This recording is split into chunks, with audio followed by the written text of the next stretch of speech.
Okay, here we are again. It is Friday. Well, it's not Friday yet. I'm pretending it's Friday, but I'm recording this well in advance because I was unable to complete the English Civil War lecture and say everything I wanted to, but I didn't want to run into another hour lecture because I think people start to lose concentration somewhere around 30 minutes. I've been told that actually YouTube videos ideally should be something like 10 minutes long, but you are special because you are academics. This is university. But if we were in class, we would take a break. I usually, halfway through the class at 45 minutes, take a break. So an hour is pushing it. But anyway, you need to maintain your concentration throughout the 45 minutes that I speak, because there are things that I say in the lecture that are not in the textbook. I've said this already a few times. This textbook is not old, but it's kind of a work in progress. I've done 3 versions of it, and every semester I update exactly what I focus on, and I add some new details, and sometimes I discard some things that I've said before. So you do have to look at the board. You do have to listen to me. That's the number one thing. The textbook is there, to fill in the bigger picture and to provide some fine details that I can't say. Otherwise, if I said in lecture everything that's in the textbook, we'd be here forever. The lectures would be 3 hours long. So remember, when you watch these videos, just make some notes, make some notes and pay attention. I emphasize certain things every time, and those things end up being relevant, of course, in the quizzes, but especially on the midterm. Let me just say, the midterm isn't that far away. We're going to do quiz number 3 next week, and then the next week after that is the midterm, right? So there's no gap between quiz 3 and the midterm. So we do quiz number 3 next Friday. Again, let me give you the date. Next Friday, October 22nd is quiz number 3. The following Friday, October 29th, is the midterm. It's going to be online. You're going to have 45 minutes to write it. There's going to be 30 multiple choice questions on it, and then 2 long answer questions. So basically, the part that takes a long time is the last 10 points that are, they're worth 5 points each, okay? And that's really a test of how much you understand this course. The questions will be something, a major theme of the class, like, for example, the waves of immigration in the first millennium. That could be a question. The difference between Catholic and Protestant, that could be a question. The impact of the Black Death, or how culture changed in England in the 14th century. Things like that. These are big themes that are in the course. Here's another one. Explain what happened in the English Civil War. You have to summarize the material that you learn, and you just have to hit the big points, right? Another one would be, what are the 5 major crises that caused the English Civil War? That could be a question too. Remember, 2 lectures ago, I said a famous English historian, he's actually American, but he teaches English history, the history of the Tudors and the Stuarts, which is 16th century, 17th century England. And Scotland, but mostly England. Why is the 16th century and 17th century so important? Well, it's because, religion was transformed. There was a religious and cultural revolution. The Reformation happened. The English dynasty, even though there was trouble with Henry and his children and some uncertainty, basically it stabilized until the English Civil War. And then after the English Civil War, even though the king was killed, the monarchy was restored, and from there the monarchy and the parliament gradually balanced out their power. And so we still have a monarchy in British culture today. There's still a union between Scotland and England, despite all of the problems, and there are many. A Scottish person will tell you, an English person will too. There's always problems, but they've maintained that union for over 300 years, and the monarchy, despite having a king executed by its own government in the 17th century, which is something we will talk about today, despite that interruption, the English monarchy survives. There is a woman named Queen Elizabeth II who has broken the record for longest rule. She's ruled in my entire life. She had her coronation when my parents were kids. She's been Queen of England for 60 something years. So these issues are very relevant. This basically the British culture that we know today, and the English and Scottish states, which become the British state, they were formed in this period. What we're talking about now is visibly similar to what the United Kingdom is today, especially since Brexit happened. Since I started teaching this course, there's been a referendum which the Scottish voted on to stay in the Union. They could have left. They had a referendum, I think it was 2000, I'm going to get the date wrong, 2012 or 2013. The Scottish part of the Union voted whether they would remain or leave. They voted to remain by a slim margin, but they voted to stay, so the Union survived. And then there was the Brexit vote going back now 4 or 5 years. And in that vote, they narrowly voted to leave the EU. So now we have a United Kingdom much like it was 400 years ago, where it's definitely connected to the continent, but not politically connected, right? Economically connected, culturally connected, but politically disconnected, right? And one of the things that makes England unique, the United Kingdom unique, is the fact that there is a monarchy that's persisted for 1,000 years. Okay, let's get through the rest of chapter 3, because my God, this chapter always takes up so much of my class. I don't know what to do about it sometimes, but here we go. Okay, actually, we are going to have to talk about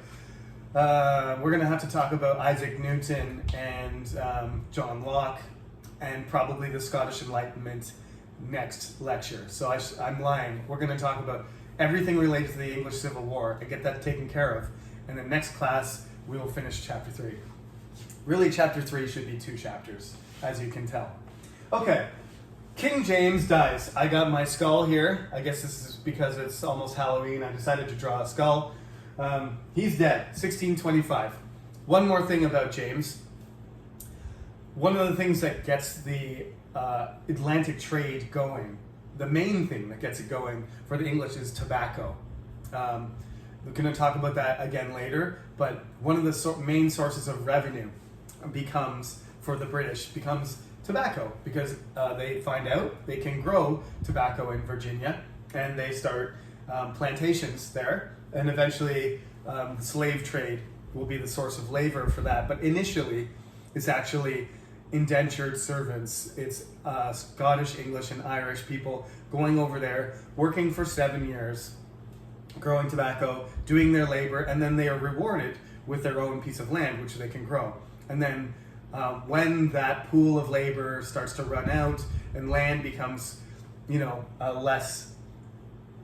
more expensive, less available, they start turning to other sources of labor, petty criminals, and then they start engaging in the slave trade and using African people, West African people, to grow their tobacco and sugar, cotton, and other things.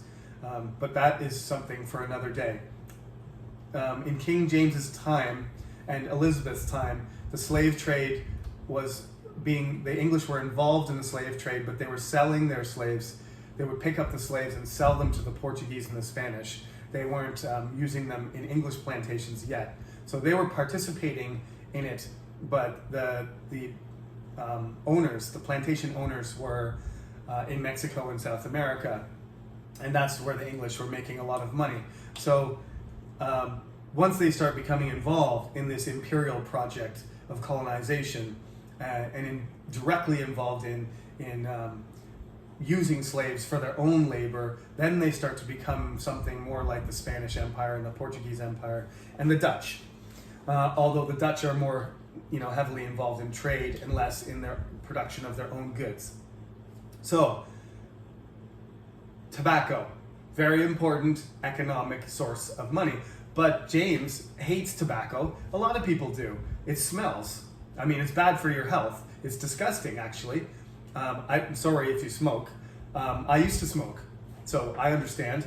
I started smoking in university, and I smoked not too heavily, but I smoked for about 10 years. Mostly, every time I started to smoke too much, I kind of, cut myself off for a while. But I did smoke off and on for about 10 years. So I know what it feels like to be addicted or attracted to smoke, but certainly the effect on your lungs, the air, the smell, the yellow color of your teeth and your fingers, and the room, those are bad things. And King James was totally against it. So he wrote something called the Counterblast to Tobacco. So he was very anti-smoking, even though it generated a lot of revenue for the kingdom. So ultimately he couldn't do a lot about it because he needed the money, but he hated tobacco. Another thing I mentioned is that he didn't get along especially with the Puritans, partly because Puritans really were anti-pope, and of course, the English kings were anti-pope, but they weren't anti-hierarchy. They weren't anti, some people sort of look at the Pope as a religious monarch, right? A prince of Catholicism, just like he's a religious prince, whereas the kings are secular princes. So they have some things in common. And so, Queen Elizabeth and Henry VIII and every other king, they kind of had sympathy for Catholic religion, even though they liked being in control of the church. They still had, some discomfort with saying bad things about the Pope or bad things about bishops or church hierarchy, because their state of king, duke, earl, baron, lord, peasant, that's the way their society was organized too, the same way that the Catholic Church was. So they don't really want everybody to be equal, everybody to be the same under God, like the Puritans want, right? Although the Puritans do have a structure too, but it's much more, populist than any king would be comfortable with.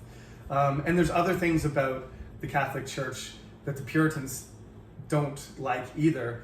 The festivals, the saints, doing things on Sunday. You're supposed to rest on Sunday and just study the Bible and go to church. You're not supposed to party, dance, sing, drink, right? Have a feast. None of those things are supposed to happen, the Puritans think. But that's a very big part of Catholic religion. And sports, even sports, right? When I was young, I'm Presbyterian. My father's a Moksaim. He's a Presbyterian minister, and traditionally, Presbyterians don't like to do anything on Sunday either. They're Scottish Puritans in a sense, and that's why in Korea some Christians say, "Oh, I don't drink. I'm Christian." That's not a Christian thing. Sorry, all Koreans who make that argument, but Christians drink. Some of the best beer in the world is made by monks. That's Christian beer. Christians drank all the time. Martin Luther, he was a drunk. He drank all the time. He loved drinking. These are some of the most Christian people in the history of Christianity. They got drunk all the time. Don't say that I don't drink because I'm Christian. Say I don't drink because I'm Presbyterian. That's fair. I don't drink because I'm a Puritan. They didn't like drinking. Catholics loved drinking. And you don't have to drink if you're Christian, but Jesus turned water into wine. Come on, people. The Catholics are going to make this argument, right? So if you want to say, in my version of Christianity, you don't drink. Muslims, Islam, they don't drink. That's a strict rule. But Christians never had a problem with drinking. Puritans had a problem with drinking. They had a problem with anything that kind of disoriented you. They thought you should be dedicated to working hard. You can't work hard if you're drunk. So a Puritan would say, the real problem with drinking is you can't follow what God wants you to do. You're supposed to be eating, sleeping, working, and praying. That's what you're supposed to, that's why you exist. Partying, sex, partying, alcohol, singing, dancing, sports are things that Puritans think are wasteful. So when I was young, I had to convince my father, in my family, to allow me to play soccer on Sunday. It was really the only reason I was allowed to skip church, because my dad loves sports, but he really didn't want me to miss church on Sunday. But if I had a soccer tournament, I was allowed. And James was one of these people too. That's another reason I know he had a big head, and I made fun of him a little bit for his skinny legs. But he didn't like smoking, and he was supportive of sports. Puritans didn't like people to play sports. They thought that recreation was a waste of time. But James was supportive of sports. I told you, Henry VIII also enjoyed tennis. The United Kingdom, the British are the original, they're the original athletics, amateur sports country. So many of our sports are, come from the United Kingdom. Golf is a Scottish sport. Curling, Scottish sport. Soccer, English. Rugby, English. Cricket, English. Baseball is American, but there was already a version of something like baseball. So the British really created most of our sports. Most of the global sports we have are descended from something British, a British pastime. And King James was supportive of this. So once we get through all of this history stuff, at the end of this class, I will, talk about some of these things. Sports, invention, trade, globalization. These are cultural things too.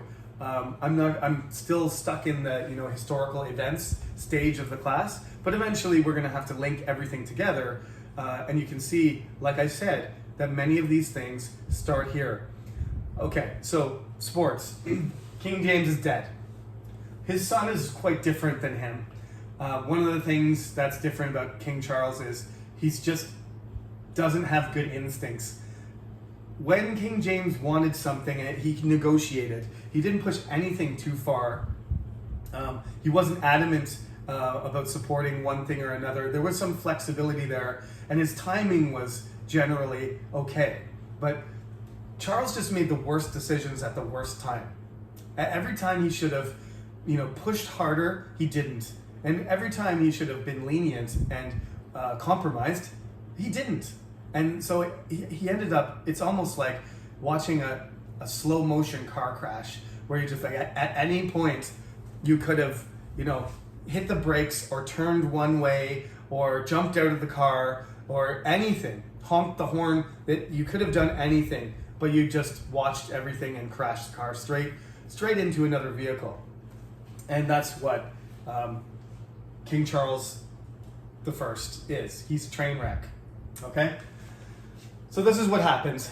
Here's some fun, as I told you, we got the problem of local control. We have religious issues, we have financial issues, we have foreign policy issues, and the problem of who is in control, Parliament or the king, sovereignty. Those are the 5 major issues Robert Buckles points out in his lectures about the Tudor and the Stuarts, the lecture that I listened to. Now, one of the things, and then I said there's this kind of a sixth thing, which is the problem of bad leadership.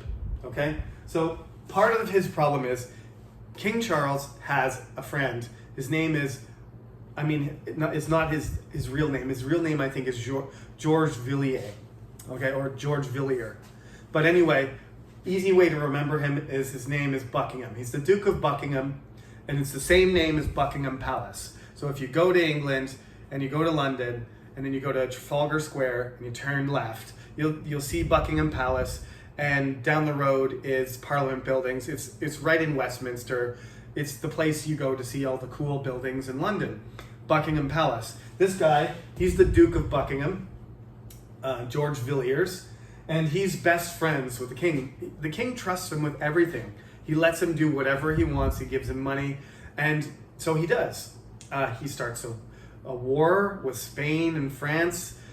He controls all the court. He the money that is available and the positions in the government, he controls all of it. Everybody hates him, but the king loves him. And so they keep trying to impeach him and remove Buckingham, but the king keeps stopping them. And they blame Buckingham. They're losing this war against Spain and France, and they blame Buckingham for everything. And King Charles says, don't blame him, blame me. This is one of his first mistakes, is that is exactly what you should not do. Henry VIII made so many mistakes. He always blamed someone else, and somebody was always ready to, okay, it's not the king's fault, it's Cardinal Wolsey's fault, or it's Thomas Cromwell's fault, the Lord Chamberlain, or it's Thomas More's fault. He killed many, many people, dozens of important people, because he blamed them. The king was never wrong. And, that sounds like dishonest or something, but that's just the way the world works.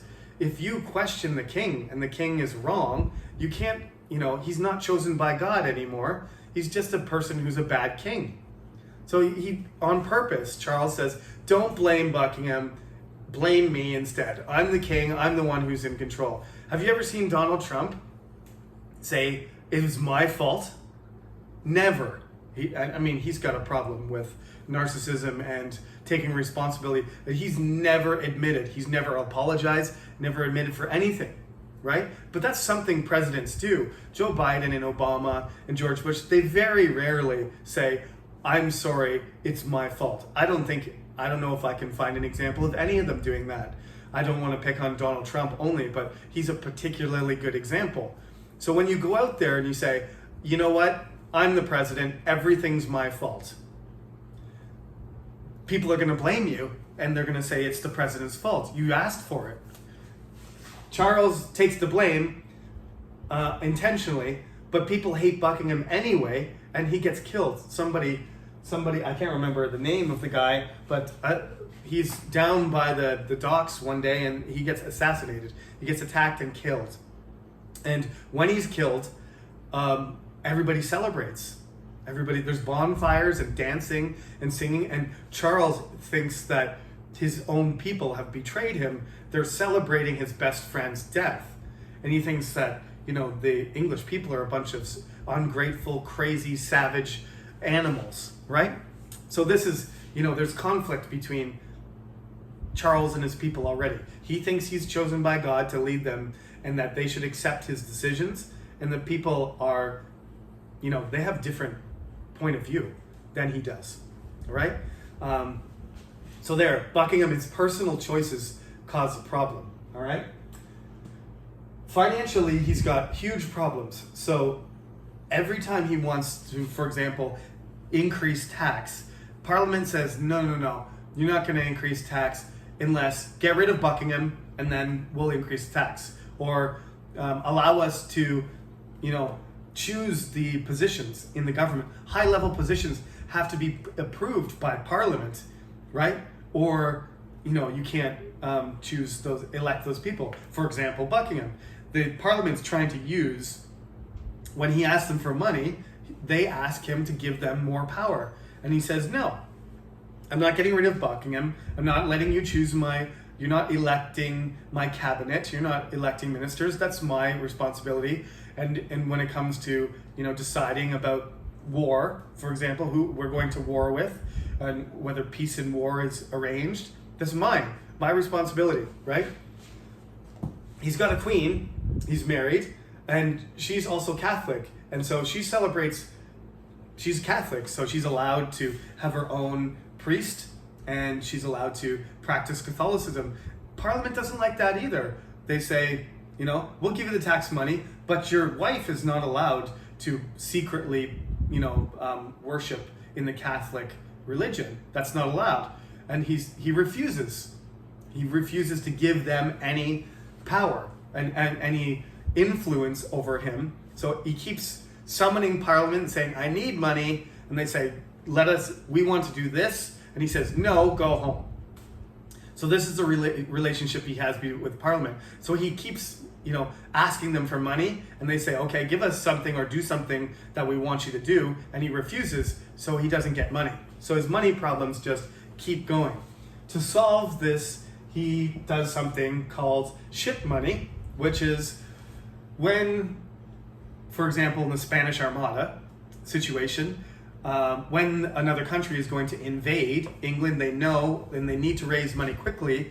Basically, they ask all of the cities that are near the coast, Portsmouth, London, York, any place, any coastal city, to provide money to build ships. Makes sense. It's kind of an emergency ship money fund.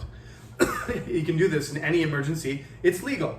However, he does it, and he does it to everybody. He does it to not just the coastal cities, but the interior cities like Manchester and Oxford and stuff. They're not even close to the coast, which is not part of the deal. But he asked them for the money anyway, and they give the money to him. But there's no emergency. So he takes the money and he uses it, and then next year he asks for it again. So then Parliament says, this isn't ship money. There's no invasion. This is you're illegally taxing. You're asking for money every year for the government. It's not an emergency fund for war. This is a tax. You're just calling it ship money, but you're taxing us. Remember death and taxes. So this ship money thing is one thing. He forces the nobles to give him loans, which is something that Queen Elizabeth did. It's something that Henry VIII did. But basically, they summoned the Parliament and said, okay, rich people, you got to lend us some money because we have a financial problem. And they were like, yes, Henry VIII, you're the boss. We respect you. We'll give you the money. You got to pay us back. Queen Elizabeth, you're the symbol of our country. Virgin Queen, we love you. Okay, we'll give you the money. They don't love Charles. They don't want to give him the money. So most of them give him the money, but some of them don't. Some of the rich people, some of the wealthy people refuse. About 30 of them or so don't give him the money. And then he throws a bunch of them in jail. And then 5 of them decide to sue because why are you throwing us in jail? There's no law that says you have to give the king the loan.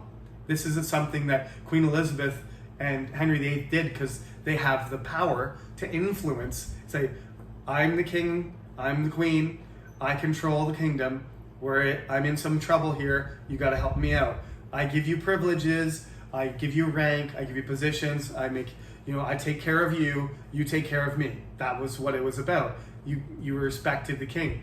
But these wealthy nobles don't respect Charles, and they don't want to pay, and they don't think it's fair. So they won't, and they don't.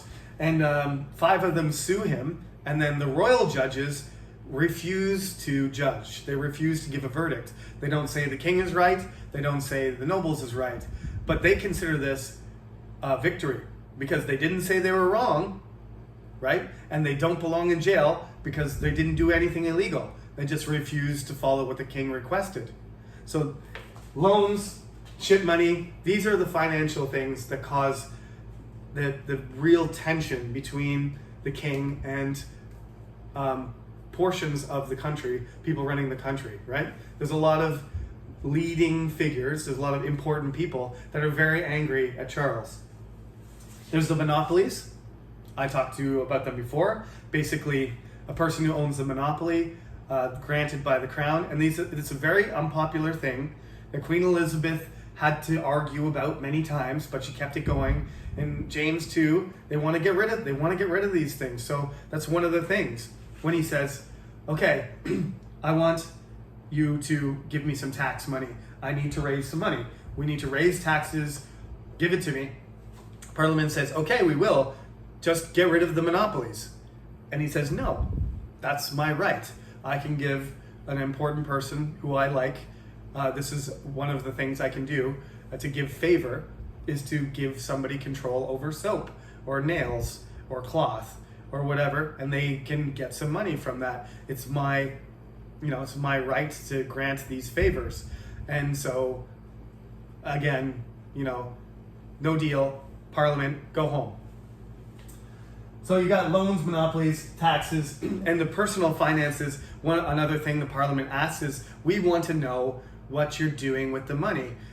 When Charles becomes king, what usually they do, the Parliament grants them subsidy for life. So when James became king, Parliament just writes, okay, £10,000 every year for the rest of your life. And they vote and they sign it, okay? It's a normal thing. Henry VIII got it too. It's basically a subsidy. Kings and queens need fancy clothes, and they need buildings, and they need to have great food, and they need to travel. Then they have expenses. So when the king or queen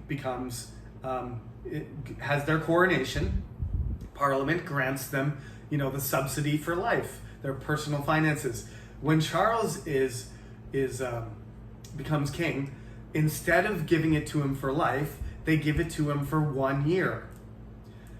This is a personal insult to him, because every king and queen gets it for life, and now they're saying, we'll give it to you for 1 year, but we want to know how you spend it, right? What are you spending on? How many premium steaks, or expensive clothing, or new carriages or horses are you buying? What are you doing with the money that we give you? We want to basically have an accountant, keep track of the royal spending. And he refuses and says, give me the money for life, just like you gave my father and my ancestors. But this is another issue. So, right from the beginning, just like James, but James works most of the issues out, Charles is unable to agree about anything with the Parliament. So it gets worse and worse. They start suing each other, people start getting arrested, and then eventually Charles feels so uncomfortable in London that he leaves. And this makes it even worse, because when he leaves, all the people who support him, the royalists, they leave too. So suddenly, Parliament, which is basically half and half, it's, one side is royalist, one side is parliamentarian, like one's half is against the king and the other side is for the king. But basically, all of them, except for the most radical, don't want to remove him. They don't want to replace the king or depose him. They just want to control him. So, but when he leaves, and the most conservative people who support his personal power, his personal rule, and his sovereign power, they leave too. And so suddenly the Parliament becomes radical. So now you have half of them being like, okay, we need to make the king, we need to get control over the king. We need to take control of the kingdom, but we don't want to remove the king. But now there's a large group of them that do want to actually replace the king, or depose him, or sue him, or put him in jail, something like that. They don't want to kill him. They just want to do something serious, significant, okay? So he leaves London, he goes to Oxford, he raises his flag, and that's a signal for everybody who supports him to gather and then for them to fight. That's the beginning of the Civil War. right? So, long story short, I know this is a long story. We have this group, the Parliamentarians, okay? Their nickname is Roundheads because generally they cut their hair just like, they don't generally, they're not generally upper class and fancy, so they don't have this long hair, fancy haircut. They just put a bowl on their head and they cut it around so it looks like their heads are round. The Cavaliers, they're nicknamed Cavaliers because they do have the long hair. They look like musketeers. They ride horses and they have fancy clothing, and they have armor and they have swords, and they have good equipment. And the Roundheads don't. And at first, most of the officers and the soldiers that are in the king's army are better. They're better equipped. They're more experienced, but they're not nearly as committed in a sense as the Roundheads. It turns out that basically all the Puritans, because the king has a Catholic wife and he likes Catholic hierarchy, and he's solidly Anglican, if not Catholic, secretly Catholic. Some people think Charles is a Catholic. So all the Puritans are on the Roundheads, and all the Catholics are on the Royalist side, right? On Charles' side. And the Anglicans are split. Some of them are more conservative, some of them are more radical. They're on both sides. But basically, all the Catholics are on Charles' side. All the Puritans are against. It turns out that Puritans are really good soldiers. They are fanatically devoted to their religion, and they believe that they have to work hard. They believe that they have to fight, and that this life, they will be rewarded by going to heaven, right? If they work hard and they do their duty. They believe completely. Oliver Cromwell, who is a cavalry officer, he will become a sort of a legendary general and rise to replace the king in the Civil War because of his fanaticism. He's an amazing military commander, but he's a religious fanatic. He has some sort of conversion where he almost dies one night and then he has a dream, and after that he's totally committed, to doing everything, the most extreme, the most committed path towards changing England into a Puritan state. He becomes completely fanatical religiously. And he's unstoppable. What can you say? He wins all the battles he fights. He's an amazing commander, and everybody in the army respects him or is scared of him. That's pretty much it. So the thing is, the Parliamentarian army, they have control of London, which is the most important city by far. So they end up having more resources and access to shipping and everything. And the Parliamentarians, the Royalists, Charles' army is kind of resorting to less stable options for equipment and resources and for money. So the Parliamentarians have the advantage in terms of numbers of people, population, support, resources, and you know what happens when you have that advantage. If the war isn't quick, you win.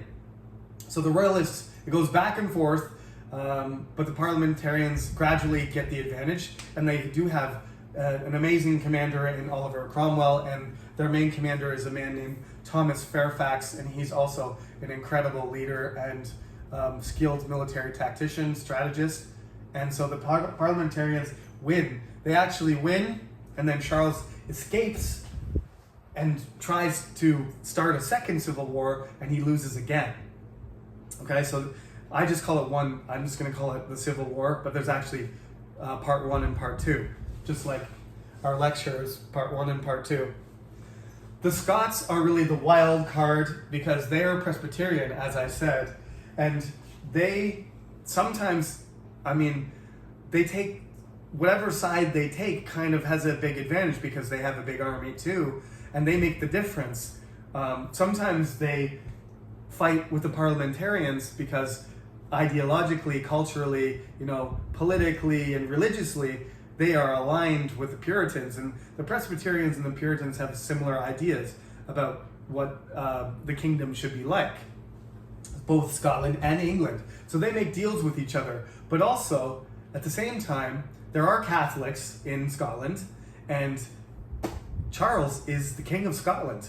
So he also has, sovereignty in Scotland too. So the Scots sometimes fight on the Cavaliers, the Royalist side, on the side of Charles, and sometimes they're on the other side. So I mean, this is not a history class, so we're not going to talk about the battles and everything, but this is they're the wild card, and eventually they do take sides with the Parliamentarians. Charles is captured, they have a trial, and nobody wants to sign the death warrant, but Oliver Cromwell basically says, give me that, and he signs the death warrant himself, and he says if no one is going to vote for him, no one's going to vote for executing the king, and no one's going to kill him, I'll cut his head off myself. This is Oliver Cromwell, okay? Charles is executed. There is a commonwealth that is formed, and Parliament takes over without a king. The leader of Parliament is Oliver Cromwell, but he finds out that the Parliament is dysfunctional and they can't run the country properly. So after a few years, he gets sick of it. He gets sick of dealing with them. So then, after 4 or 5 years, he said, okay, that's it, Parliament. I'm sick of your dysfunctional government, governing ability. Everybody go home, vote again. I'm going to take control of the country. And he becomes Lord Protector of the English Commonwealth. And so he has even more power than the king, essentially, now, because Charles never controlled the army, but Cromwell is the general of the English military and the head. He's not the head of the Anglican Church because he's Puritan, but he's in control of the church, he's in control of the military, and he's in control of the state, like the political state.